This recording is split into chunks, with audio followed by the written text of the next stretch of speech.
Assalamu alaikum everyone. Hope so you guys are doing very well. Today we have the organic series session 8 और उसके अंदर we are going to cover vitamins, enzyme, carboxylic acid and कुछ जो part हमारा remaining रहता है वो सब कुछ. इसके बाद we have one more series जिसके अंदर हम अल्काइल हैलाइड वगैरह कवर करेंगे. उसके बाद we are done with organic. So first of all we are going to cover the vitamins. तो वाइटामिन्स क्या होते हैं हमारे पास? Vitamins are the basic organic substance जो हमारी बॉडी को एक स्मॉल यानी छोटे से अमाउंट्स में चाहिए होते हैं, बहुत स्मॉल अमाउंट में. लेकिन ऐसा नहीं कि अगर ये नहीं होंगे, यानी ये चाहिए तो स्मॉल अमाउंट में, लेकिन अगर इनकी एब्सेंस होगी, इनकी वजह से लाइक वाइटामिन्स की अगर एब्सेंस होगी तो आपके पास बहुत सारी डिजीज़ कॉज हो सकती हैं.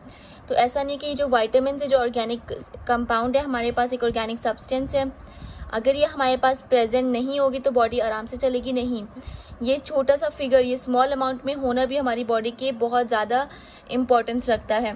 सो बेसिकली विटामिन दो हमारे पास कैटेगरीज में होता है.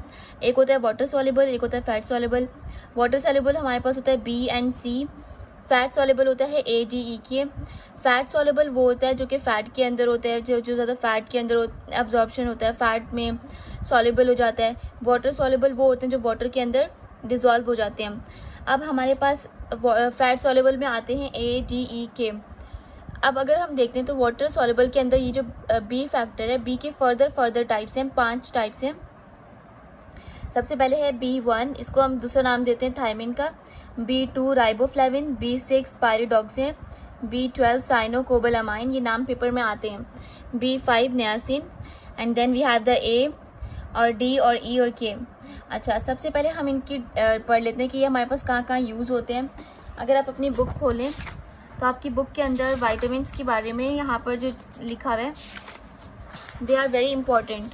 देखें जो लिखा हुआ है कि हमारे पास बेसिकली विटामिन बी क्या होते हैं, एक वाटर सॉल्युबल सब्सटेंस होते हैं जो कहाँ से आ रहे होते हैं, यीस्ट से. ठीक है, यीस्ट से और लीवर से हमारे पास आ रहे होते हैं विटामिन बी.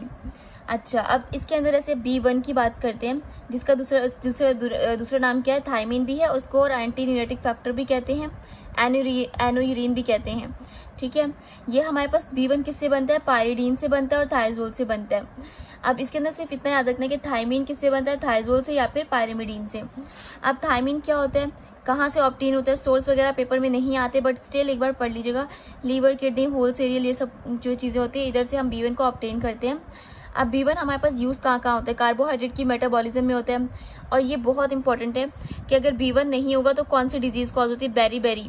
ठीक है, B1 है, अगर आपके पास B1 की एब्सेंस होगी, ठीक है, अगर B1 की एब्सेंस है तो आपको डिजीज़ कौन सी जाएगी, बेरी हो जाएगी. ठीक है, या फिर आपका हार्ट फेल हो जाएगा. अब अगर आपके पास B2 है, इसकी डेफिशिएंसी होगी तो आपको इन्फ्लेमेशन हो जाती है माउथ की. ठीक है, इन्फ्लेमेशन ऑफ माउथ या फिर टंग, ऑफ माउथ एंड टंग. अच्छा, उसके बाद अगर आपके पास अब एक B6 है, B6 की एज सच एक्टिविटीज़ तो हैं, जैसे B6 की अगर आपके पास डेफिशिएंसी हो जाती है तो स्किन के बहुत डिसऑर्डर्स होने लगते हैं. ठीक है, स्किन डिसऑर्डर्स होने लगते हैं. अब आपके पास एक विटामिन है नियासिन. ठीक है, कौन सा वाला, B5. अगर इसकी डेफिशिएंसी हो जाती है तो हमारे पास मेंटल डिस्टर्बेंस हो जाती है. ठीक है, मेंटल डिस्टर्बेंस हो जाती है, डायरिया हो जाता है, स्किन भी इससे इफेक्ट कर जाती है. और एक डिजीज़ है पेलेग्रा, ये बहुत इंपॉर्टेंट है, याद रखिएगा. पेलेग्रा किसकी वजह से होती है, स्किन डिजीज़ है पेलेग्रा, किसकी वजह से होती है, B5 यानी नियासिन की वजह से होती है. ठीक है, तो आपने ये चीज़ें याद रखनी है कि सोर्सेज एज सच नहीं आती है, लेकिन जो चीज़ आती है वो ये कि आपके पास क्या डिजीज़ होती है. तो ये B वाली सारी डिजीज़ ये वाली है. उसके बाद हम डिस्कस कर लेते हैं ये. तो बेसिकली जो ये सी हमारे पास क्या होता है, एस्कॉर्बिक एसिड. ठीक है, एस्कॉर्बिक एसिड ये भी हमारे पास क्या सॉल्युबल होता है वाटर के अंदर, क्योंकि ये वाटर सॉल्युबल की एग्जांपल में आ रहा है. अब इससे भी हमारे पास इसके बहुत सारे फंक्शंस हैं. विटामिन सी हमारी बॉडी के अंदर बहुत सारे, जैसे बॉडी रेजिस्टेंस वगैरह होती है, अगर ये इसकी डेफिशिएंसी हो जाएगी तो हमारी बॉडी के अंदर इन्फेक्शन बहुत ज़्यादा फैल सकता है. टूथ पे ये बहुत हेल्प करता है विटामिन सी जो है. इसकी डेफिशिएंसी से आपको क्या हो जाता है, स्कर्वी हो जाता है, जो कि बहुत इंपॉर्टेंट है, याद करने की चीज़ है, पेपर में बहुत आती है. स्कर्वी किसकी वजह से होती है, विटामिन सी की वजह से स्कर्वी हो जाती है और एनीमिया भी हो जाता है. ठीक है, टूथ वगैरह डिके भी हो जाते हैं. वैसे तो डिके में भी ये सब कुछ, ये किसकी डिफिशियंसीज है, विटामिन सी की. इसके अलावा इसके जो फंक्शंस हैं, अब इसके फंक्शन, इसका मतलब ये अनीमिया यानी ब्लड के अंदर इसका फंक्शन है, टूथ का इसका मतलब इसके कोई टिश्यू बनाने में इसका कोई फंक्शन है, बोन का फॉर्मेशन में कोई फंक्शन है, वाउंड्स और फ्रैक्चर्स वगैरह में भी किसके फंक्शन है, एस्कॉर्बिक एसिड यानी विटामिन सी के। अब हम डिस्कस कर लेते हैं ये ए जो हमारे फैट सॉल्युबल विटामिन हैं। अब जो फैट सॉल्युबल में सबसे पहला है ए वाला, ये कहाँ से आता है, एग वगैरह से हमारे पास आ रहा होता है। अब इसका प्रिकर्सर कौन होता है, इन प्लांट विटामिन ए का प्रिकर्सर क्या होता है, प्रो विटामिन ए, ये इंपॉर्टेंट है, ठीक है। प्लांट सेल्स के अंदर इसका होता है pro vitamin A, they are the which is carotene, ठीक है, दिस आर द प्रिकर्सर, मतलब जहाँ से ऑब्टेन हुए हैं, ठीक है, कहाँ से हुए हैं, कैरोटीन से हुए हैं। उसके अलावा जो है, अब अगर हमारे पास विटामिन ए की डेफिशिएंसी हो जाती है तो हमें कौन सी डिजीज होगी, विटामिन ए की डेफिशिएंसी से आपको हो जाता है आइज की डिजीज हो जाती है, नाइट ब्लाइंडनेस हो जाती है, ठीक है। इसके अलावा जो है, अब विटामिन डी की बात करते हैं, तो विटामिन डी का दूसरा नाम होता है एंटी रैचिटिक, ठीक है। अब हमारे पास ये जो विटामिन होता है इसका एक्टिव फॉर्म, विटामिन डी का एक्टिव फॉर्म पेपर में पूछ लेते हैं, तो दिस इज अ कैल्सीफिरॉल, ठीक है। इसका जो कैल्सीफिरॉल है, विटामिन डी का प्रिकॉर्सर क्या होता है, यानी कि एक्टिव फॉर्म क्या होती है, किस तरह फॉर्म में यूज होता है, कैल्सीफिरॉल की फॉर्म में ये यूज होता है। अच्छा, अब इसका जो फंक्शन है ये क्या होता है, विटामिन डी बोन्स वगैरह की फॉर्म बोन्स वगैरह में होता है। तो अब इसका जो डिफिशियंसी है विटामिन डी की, रिकेट्स, बहुत इंपॉर्टेंट है, रिकेट्स आपके पास बहुत पूछा जाता है। तो रिकेट्स या बोन्स वगैरह डिफॉर्म हो जाना, ये सब किसका हमारे पास डेफिशिएंसी है, विटामिन डी यानी एंटी रैचिटिक की, जिसका हमारे पास एक्टिव फॉर्म क्या है, कैल्सीफिरॉल। उसके बाद आपके पास एक रह गया विटामिन ई। अब जो विटामिन ई है इसका दूसरा नाम होता है टोकोफिरॉल। अच्छा, आपके पास ये बेसिकली डिस्ट्रॉय बहुत ज़्यादा जो है विटामिन ई जो होता है ना, वो आपकी स्किन के लिए बहुत ज़रूरी होता है। तो ये इसकी डेफिशिएंसी से क्या होता है, आरबीसीज वगैरह डिस्ट्रॉय हो जाती हैं, ठीक है, आरबीसीज डिस्ट्रॉय। इसकी वजह से एसिड पूछा नहीं जाता, लेकिन पता होना चाहिए आरबीसीज, हीमोलिसिस हो सकता है, हीमोलिसिस का मतलब ही होता है आरबीसीज डिस्ट्रॉय होना, ठीक है। अगर हीमोलिसिस आए या आरबीसीज डिस्ट्रॉय तो एक ही बात है। इसके अलावा जो है वो रिस्पायरेशन में बहुत सारा, लाइक रिस्पायरेशन की जो है वो ब्रीथनेस, आपको लॉस ऑफ ब्रीथनेस फील होने लगता है, ठीक है, यानी आपकी डिक्लाइन इन द रिस्पायरेशन होता है। अब आपके पास एक और रह गया विटामिन के, which is very important vitamin, जो कि हमारे पास वाउंड हीलिंग में यूज़ होता है। इसका नाम होता है एंटी हेमोरेजिक कंपाउंड, ठीक है। अब ये जो इसका दूसरा नाम है, मतलब विटामिन के को हम क्या कहते हैं, एंटी रेमोजेनिक कंपाउंड कहते हैं। अब ये हमारी इसकी जो अगर डेफिशिएंसी हो जाती है तो आपके पास जो सारे ब्लड क्लॉट होते हैं वो सब क्या हो जाते हैं, ब्लड क्लॉट मैकेनिज्म डिस्टर्ब हो जाता है, ठीक है, ब्लड क्लॉटिंग नहीं होती है, सही, ब्लड क्लॉटिंग नहीं हुई तो उसको क्या कहते हैं, हीमोस्टेसिस कहते हैं। वैसे ये आपको नहीं, इस वर्ड की याद करने की जरूरत नहीं, हीमोस्टेसिस क्या होता है कि ब्लड क्लॉटिंग नहीं हो रही है, ठीक है। तो विटामिन के की वजह से हमारे पास ब्लड क्लॉटिंग में बहुत ज़्यादा एंजाइम, तो एंजाइम्स क्या होते हैं, एंजाइम का जो वर्ड होता है, एंजाइम का जो वर्ड है इसका मतलब होता है एक्शन, ठीक है, कोई भी एक्शन परफॉर्म करना। अब एंजाइम का किस नेचर के होते हैं, they are proteinaceous in nature, किससे बने होते हैं, पूरे प्रोटीन नेचर के होते हैं। और एक चीज़ याद रखिएगा कि आपकी बॉडी में जितने भी डाइजेशन होते हैं, रिस्पायरेशन होते हैं, मेटाबॉलिज्म होती है, जो भी सब कुछ होता है, अगर एंजाइम एब्सेंट होगा तो वो कुछ भी नहीं होगा। यानी आपकी पूरी बॉडी किस पे बेस कर रही है, एंजाइम पे बेस कर रही है। अब एंजाइम हमारे पास स्पेसिफिक इन नेचर होते हैं, इनके लिए एक सफिक्स होती है, यानी एंजाइम को प्रोनाउंस करने के लिए एक वर्ड यूज़ करते हैं एज, ठीक है, जैसे प्रोटीएज। आपको पता चला प्रोटीएज क्या होता है, यानी एज आ रहा है, इसका मतलब ये कोई एंजाइम है, ठीक है। आपके पास अगर आ रहा है डिहाइड्रोजिनेज, इसका मतलब डिहाइड्रोजिनेज बोल रहे हैं, इसका मतलब ये कोई एंजाइम है, क्यों एंड में एज आ रहा है, ठीक है। तो ये एज का वर्ड यूज़ करते हैं एक्शन के लिए। अब हमारे पास क्लासिफिकेशन पढ़ने लगे एंजाइम्स की, कितनी क्लासिफिकेशन होती है, हमारे पास बहुत सारी क्लासिफिकेशन होती है एंजाइम्स की।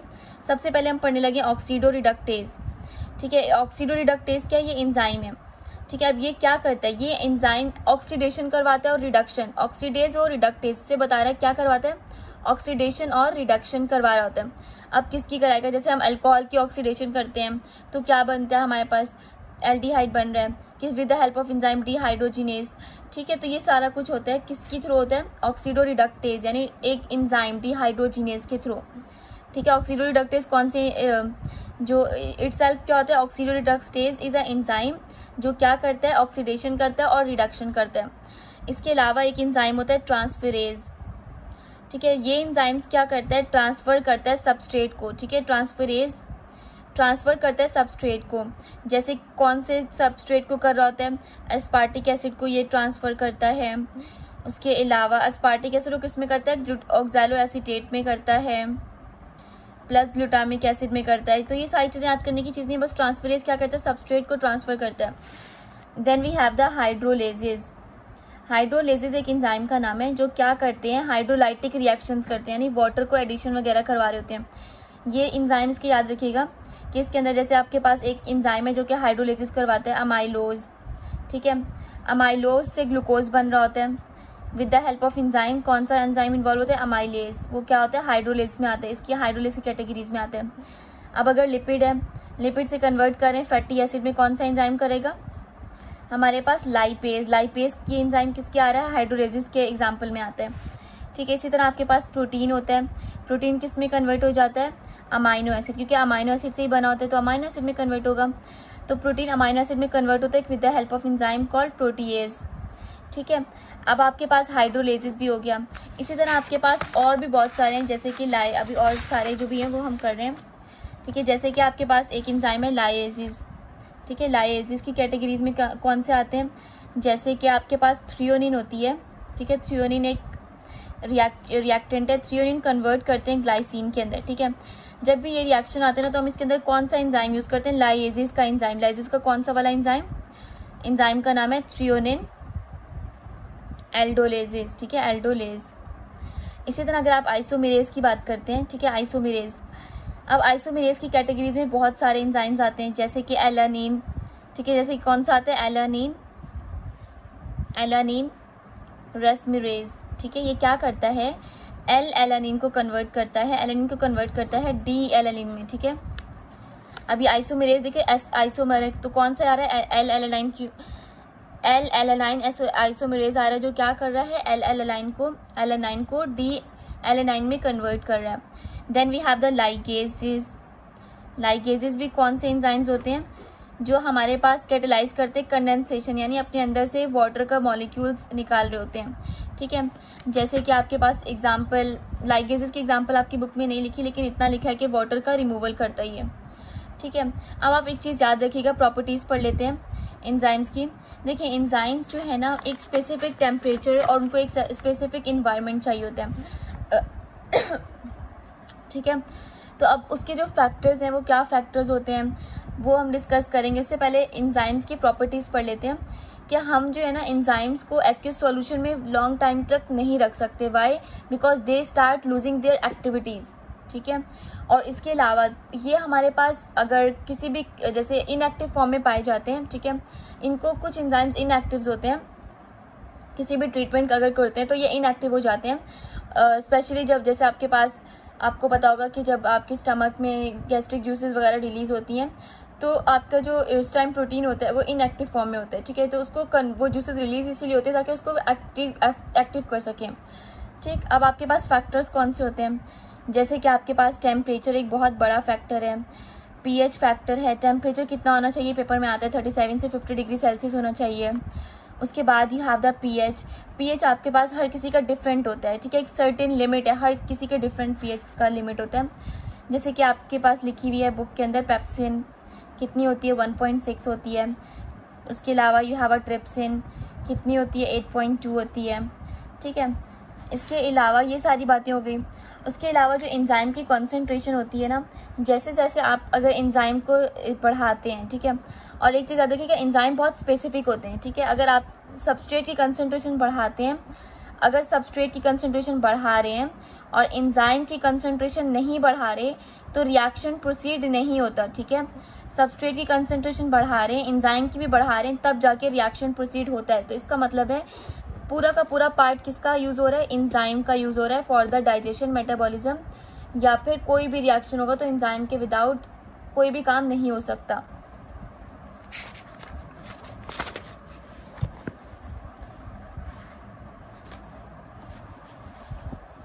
Okay, we are going to do the carboxylic acid. So carboxylic acid होता क्या हमारे पास C double bond OH group, यानी आपके पास carbonyl, this is a carbonyl group plus hydroxyl, ठीक है, this is a hydroxyl group, they combine together, इन दोनों को मिला के कहते हैं कार्बोक्साइल ग्रुप, ठीक है। यानी आपके पास इस तरह से MCQ आ सकता है कि carboxylic acid is form by the carboxyl and hydroxyl, या कार्बोनाइल और हाइड्रोक्साइल, तो always remember it is form by the carboxyl and carbonyl and hydroxyl, ठीक है। उसके अलावा इसका फॉर्मूला होता है C double bond OH। And then इसकी बात करें अगर हम लोग, इसके फर्दर जो नेम्स होते हैं, आपके पास फॉर्मिक एसिड होता है, ठीक है, ये पहला जो कार्बन होता है this is a formic acid, 2 carbon है तो एसिटिक एसिड, 3 कार्बन है तो प्रोपियोनिक एसिड, 4 कार्बन है ब्यूटायरिक एसिड, 5 है तो वैलेरिक एसिड, पेंटानोइक एसिड। अगर आपके पास लाइक 5 से ज़्यादा हैं, ठीक है, then it is a valeric acid. अगर आपके पास 5 हैं देन कैप्रोइक एसिड। ये सब नाम है, ठीक है, जो कि आपको याद करने हैं, butyric acid, valeric acid, caproic acid. और इसके अलावा आपकी बुक में यहाँ पर लिखा हुआ है, यहाँ पर देखिएगा, ठीक है, अगर आपके पास यहाँ तक 4 हो गया, फिर 5 है, ये 6 है, अगर 6 कार्बन तो कैप्रोइक एसिड। ये कहाँ से वर्ड आया, इस लैटिन वर्ड, और लैटिन वर्ड कहाँ से आया, कैपर यानी गॉड से। इसके अलावा वैलेरिक एसिड कहाँ से आया, वैलेरियन रूट से आया, जिसका नाम इसको टू बी स्ट्रॉन्ग कहते हैं। ब्यूटायरिक एसिड बटर से आया है, प्रोपियोनिक एसिड मिल्क से आया है, एसिटिक एसिड विनेगर से आया है, फॉर्मिक एसिड आयरन से आया है। इसका लैटिन वर्ड क्या है, फॉर्मिका है, ये पेपर में आता है, दिस इज़ वेरी इंपॉर्टेंट, इसको याद करना है, अच्छे से करना है। अच्छा, अब हम डिस्कस कर लेते हैं ये इसके IUPAC नेमिंग के अकॉर्डिंग जो है वो इसकी क्लासिफिकेशन है। Formic acid, acetic acid, propionic acid, butyric, valeric, palmitic होता है 16 और स्टीयरिक होता है 18 कार्बन। तो इसको भी याद रखना है कि कभी पूछ लेते हैं पार्मेटिक एसिड में कितने कार्बन, जिस तरह फॉर्मूला लिखा होता है, तो आपने 14 और प्लस 1 इज 14 एंड यहाँ पर 1 is called palmitic acid have a 14 carbon and 1 इसका 15 होता है, and this have the 18 stearic acid, ठीक है। तो इस तरह आपको आना चाहिए। इसके अलावा now let's talk about the acid, इसकी प्रोडक्शन, प्रिपरेशन वगैरह। It is obtain from the pyroligneous acid, ठीक है। अब पाइलोजीनियस एसिड हमारे पास होता क्या है, it is the brown aqueous solution, ठीक है, एक ब्राउन एक्वस डिस्टिलेट टाइप कुछ चीज़ होती है, ठीक है। ये हमारे पास कहाँ से आती है, वुड की डिस्टिलेशन से आती है, वुड की डिस्ट्रक्टिव डिस्टिलेशन से हमारे पास आती है पाइलोजीनियस एसिड, ठीक है। पाइलोजीनियस एसिड कहाँ से क्या बनता है हमारे पास, कार्बोक्सिलिक एसिड, यानी आपके पास कोई भी एसिटिक एसिड, फॉर्मिक एसिड, ये सब कुछ कहाँ से बनते हैं, पाइलोजीनियस एसिड से बनते हैं, जो कैसे बनते हैं, थ्रू द डिस्ट्रक्टिव डिस्टिलेशन के थ्रू। इसके अलावा एक बात याद रखिएगा कि हमारे पास जो मिथाइल अल्कोहल होता है वो कैसे बनता है, it is form from the fractional distillation, जबकि जो हमारे पास एसिटिक एसिड होता है वो डिस्ट्रक्टिव डिस्टिलेशन में जाता है। नाउ आपके पास इथाइन यूज़ होता है, इथाइन हैव द 3 का, आपके पास इथाइन से भी प्रोडक्शन हो सकती है। इथाइन होता है अगर आपके पास 3 जो है वो बॉन्डिंग के अंदर 3 बॉन्ड्स आ रहे होते हैं। अब आपके पास होता क्या है कि एक विनाइल अल्कोहल बनता है, ठीक है, इसका नाम होता है विनाइल अल्कोहल। अब इस विनाइल अल्कोहल को फर्दर से मॉलिक्यूलर अरेंजमेंट करते हैं, उसके बाद आपके बाद क्या बनता है, एसिटाल्डिहाइड, ठीक है। इथाइन से डायरेक्ट नहीं बनता, विनाइल अल्कोहल बनता है, एक हाइड्रोजन इधर चला जाता है, OH जो है वो यहाँ पे आ जाता है, तो वो कुछ ऐसी रिएक्शन देता है, इसको फिर से अरेंजमेंट में जाता है और ये क्या बना लेते हैं, एसिटिक एसिड, ठीक है। इसके आगे भी have from the ethyl alcohol, ethyl alcohol वैसे आपने पढ़ा होगा इथेनॉल के अंदर भी, तो इसको यहाँ पर भी पढ़ लें कि इथाइल अल्कोहल से भी बनता है। इथाइल अल्कोहल की ऑक्सीडेशन करते हैं तो इसके अंदर क्या बन जाता है, एसिटिक एसिड, ठीक है, इजी पीजी। अब अगर एग्जाम्पल देखना चाहते हैं तो यहाँ से एग्जाम्पल देख लें, जैसे आपके पास एसिटाल्डिहाइड है, इसके अंदर ऑक्सीडेशन करेंगे तो क्या हो जाएगा, ये अपना इसको OH देगा तो ये क्या बनेगा, एसिटिक एसिड बन जाएगा, ठीक है। अब हमारे पास कुछ प्रॉपर्टीज़ हैं कि कार्बोक्सिलिक एसिड किस तरह से रिएक्ट करता है। तो हमारे पास एक कार्बोक्सिलिक एसिड जो होता है वो मोनोबेसिक होता है, ठीक है। कैसा होता है, एसिटिक एसिड जो होता है वो हमारे पास क्या होता है, मोनोबेसिक होता है, मोनोबेसिक वीक एसिड होता है। अच्छा, आपके पास 3 वर्ड्स यहाँ पे लिख रही हूँ जो इसके अंदर आपको उसको रट लेना है, ठीक है। Carbonic acid, carbonic acid, acetic acid, AA मतलब एसिटिक एसिड और MA मतलब मिनरल एसिड। अब एक चीज़ याद रखनी है कि एसिटिक एसिड जो होता है वो लेस एक रिएक्टिव होता है मिनरल एसिड से, ठीक है। यानी मिनरल एसिड जो होता है वो बहुत ज़्यादा स्ट्रॉन्ग होता है as compare to acidic acid. लेकिन जो एसिडिक एसिड होता है ना वो कार्बोनिक एसिड से अच्छा भला रिएक्टिव होता है, ठीक है, यानी स्ट्रॉन्ग होता है। इसका ये मतलब बना कि सबसे रिएक्टिव कौन है, मिनरल है, सबसे अनरिएक्टिव कौन है, कार्बोनिक है, ठीक है। तो ये इसके फिगर्स वगैरह याद नहीं रखेगा, के की वैल्यूज़ वगैरह, लेकिन बस ये चीज़ याद रखनी है कि हमारे पास जो कार्बोनिक एसिड होता है वो सबसे ज़्यादा वीक होता है और जो मिनरल एसिड होता है वो हमारे पास इन तीनों के अंदर स्ट्रॉन्ग होता है, ठीक है, इन तीनों के कंपैरिजन में। अब वी हैव स्टेरिफिकेशन। स्टेरिफिकेशन होता है यानी ईस्टर के फॉर्मेशन। ईस्टर कैसे बनता है, आपने अल्कोहल को ऐड करना है, अल्कोहल प्लस, जब भी आप अल्कोहल को ऐड करते हैं अल्कोहल को ऐड करते हैं कार्बोक्सिलिक एसिड यानी एसिटिक एसिड में, तो आपके पास ईस्टर बनता है। ये हमने स्टेरिफिकेशन ईस्टर वाले में भी पढ़ा हुआ है, अल्कोहल के अंदर भी पढ़ा हुआ है डिटेल में। अगर आपने नहीं देखा तो आप जाके इसका सेशन देख सकते हैं, ठीक है। इसके अलावा आप एसिड हैलाइड जो होते हैं ये बहुत बहुत इंपॉर्टेंट है, ये पेपर में मैं आपको बताती हूँ कैसे आता है। एसिड हैलाइड कैसे होते हैं, आपके पास कार्बोक्सिलिक एसिड है, ठीक है, कार्बोक्सिलिक एसिड किससे रिएक्ट कर रहा है, SOCl2 से। इसने SOCl2 से जब रिएक्ट किया तो आपके पास क्या आएगा, इसकी किस चीज़ की फॉर्मेशन दे रहा है, ये एसिड हैलाइड। ये एसिड का आ गया फिगर, ये क्लोरीन मतलब हैलाइड, साथ में SO2 रिलीज हो रहा है, HCl2। इसके अंदर ये इंपॉर्टेंट नहीं है, इसके अंदर ये इंपॉर्टेंट है ये रिलीज क्या करता है, ठीक है। अब जैसे मैं आपको दिखाती हूँ, हमारे पास ये क्या है, कार्बोक्सिलिक एसिड है, इसने SOCl2 है से रिएक्ट करा और इसने क्या रिलीज करा, एसिटाइल। ये भी कार्बोक्सिलिक एसिड, इसने भी क्या रिलीज किया, एसिटाइल, इसने भी एसिटाइल ब्रोमाइड यानी एसाइल हैलाइड, इन सब ने प्रोड्यूस किया। इनमें डिफरेंस क्या है, जब आप SOCl2 लेते हैं ना तो ये SO2 रिलीज करता है, जब आप PaCl3 लेते हैं ना तो ये H3PO3 रिलीज करता है, ये पेपर में आता है। जब आप PBr5 लेते हैं ना तो वो POBr3 रिलीज करता है, ठीक है। तो आपने ये सारी चीज़ें इसमें से याद रखनी है कि ये क्या क्या रिलीज कर रहा होता है, ठीक है। इसके बाद अलावा यहाँ पर देखिएगा एसिटामाइड कैसे बनते हैं, जब आपके पास CH3 डबल बॉन्ड OCl यानी आपके पास यही वाला एसिटाइल क्लोराइड यहाँ पर NH2 से रिएक्ट करते हैं तो ये यहाँ से रिएक्ट NH2 का ग्रुप इधर आ जाता है और ये HCl रिलीज हो जाता है, ठीक है। तो ये क्या बन जाता है, एसिटामाइड। अब आपके पास सोडियम एसिटेट है यानी एक ईस्टर का ग्रुप है और एक एसिटाइल क्लोराइड का, तो ये क्या बनाएगा, एसिटिक एनहाइड्राइड, ठीक है। Now we are going to talk about decarboxylation. Decarboxylation क्या होता है कि कार्बन डाइऑक्साइड का रिमूवल। आपके पास एक ग्रुप है जो कि सोडियम एसिटेट से है, ठीक है, इसका नाम होता है सोडियम एसिटेट। ये भी हमारे पास कार्बोक्सिलिक एसिड का ही एक मतलब डिराइव हुआ है, ठीक है। जब आपके पास सोडियम एसिटेट होता है, जब वो सोडियम हाइड्रोक्साइड यानी सोडा लाइम से रिएक्ट करता है। अब सोडा लाइम क्या होता है, ये भी पेपर में आता है। सोडा लाइम होता है कैल्शियम ऑक्साइड प्लस NaOH से मिलकर बनता है सोडा लाइम, ठीक है। जब ये इससे रिएक्ट करते हैं तो ये क्या बनाता है, CH4 यानी एक अल्केन बनाता है विद Na2CO3, ठीक है। तो ये आपने इसके बारे में याद रखना है। अब इसके कुछ यूजेस वगैरह पढ़ लेते हैं कि ये हमारे पास यूज़ कहाँ होता है। ग्लेशियल एसिटिक एसिड में यूज़ होता है बहुत ज़्यादा, एज अ सॉल्वेंट यूज़ होता है फॉर द गम्स एंड राइजेंस वगैरह। आर्टिफिशियल लेदर्स में यूज़ होता है, आर्टिफिशियल लेदर के अंदर ये यूज़ होता है, ठीक है। यानी आपके पास लेदर प्रोडक्शन में कौन यूज़ होता है, कार्बोक्सिलिक एसिड यूज़ हो रहा होता है। This is all about the carboxylic acid. जिसको कोई भी क्वेश्चन हो you can ask me in the comment section. And also BMED की registration start है, if you guys want to enroll yourself in that one you can enroll। इसका जो last date है it's 15th May। अल्लाह हाफिज़, take care.